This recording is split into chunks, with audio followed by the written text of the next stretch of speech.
goleada essa década e outro fez a mesma goleada lá em 1960. Eu vou contar com o mais atual. Fechou? Então vai. Começando com a goleada que aconteceu em 2004. São Paulo 7, Paysandu 0. Os caras que mais fizeram gol nessa partida foi o Cicinho, que em 2006 foi pro Real Madrid, e o Grafite, que foi pra seleção brasileira e ficou por 5 anos. Eles fizeram 2 gols cada um. E o São Paulo ficou em terceiro lugar nesse Brasileirão. E o Paysandu, que tomou esse balaio, por incrível que pareça, não foi rebaixado. Ficou em 14º. Mas não foi só o São Paulo que fez 7-0. O Cruzeiro ganhou de 7-0 do Bahia em 2003. O Internacional goleou o Bragantino em 97, o Flamengo ganhou do Santa Cruz em 85 e vai assim, ó, goleada pra todo lado. Em quinto lugar tá um time de São Paulo que goleou o Ceará por 8-1. É o Palmeiras? É o Corinthians? Não, é o Guarani, no Brasileirão de 1982. Nesse Brasileirão era tipo Libertadores. Tinha oitavas de finais, quartas de finais e tal. Tinha muito time. Pra tu ter uma noção, eles faziam 8 grupos com 5 times em cada um. Daí tá, jogavam 8 jogos e o último time de cada grupo era eliminado. Ou seja, o que ficava em quinto. Então eles faziam outra rodada de repescagem com a galera que ficou em quarto lugar. Depois disso eles pegavam todo mundo que passou de fase e daí sim faziam a fase de grupos que a gente conhece. 8 grupos com 4 times cada um e os 2 primeiros passavam pra grande fase do mata-mata. Daí beleza. Só que os gigantes que chegaram na semifinal desse Brasileirão de 82 eram Corinthians, Grêmio, Flamengo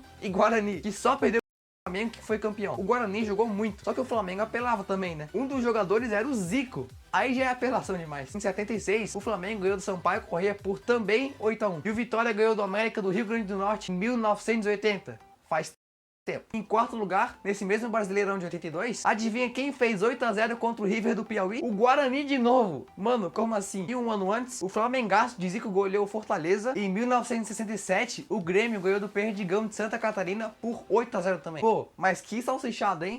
Se ligou? E um ano depois do Brasileirão ser criado, o Fluminense ganhou de 8-0 do Fonseca. E em terceiro lugar tem o time de São Paulo. Mas dessa vez não é o Guarani, e sim o Santos, que em 68 ganhou do Bahia por 9-2. Essa partida foi no Pacaembu, mas não tinha nem 2.500 pessoas assistindo o jogo. E o Pelé tava jogando essa partida. E ele fez um hat-trick, novidade. Mas quem mais fez gol nessa partida não foi ele. Foi Toninho Guerreiro, que fez 4. E pelo Santos, esse cara tem 283 gols. Em segundo lugar, adivinha qual time que tá em vice? O Vasco, que jogou o Brasileirão de 84. E eles não foram os campeões, ficaram em vice também. Sim, perdeu de 1-0 pro Fluminense na final. E esse era o mesmo esquema do Brasileirão de 82. A goleada foi um 9-0 contra o time chamado Tunaluso, do Pará. E esse time aí também usa Cruz de Malta como símbolo. E essa foi a maior goleada da história do Vasco. E teve um cara chamado Arthurzinho que fez 4 gols nessa partida. Ele era um meia e criou as jogadas que resultaram em mais 3. E esse cara passou por tanto time que tu não tem noção. Trocou de time 21 vezes. Mas a melhor média de gols foi no Vasco. 25 jogos, 14 gols. E em primeiro lugar, temos um que meteu 10-1 num time chamado Tiradentes, do Piauí. E foi o Corinthians. O jogo foi no estádio Canindé, que é em São Paulo, em 1983. E o Tiradentes, incrivelmente, começou ganhando a partida por 1-0. Daí o Corinthians foi lá e empatou. Depois fez 2-1, 3-1, 4-1, 5-1,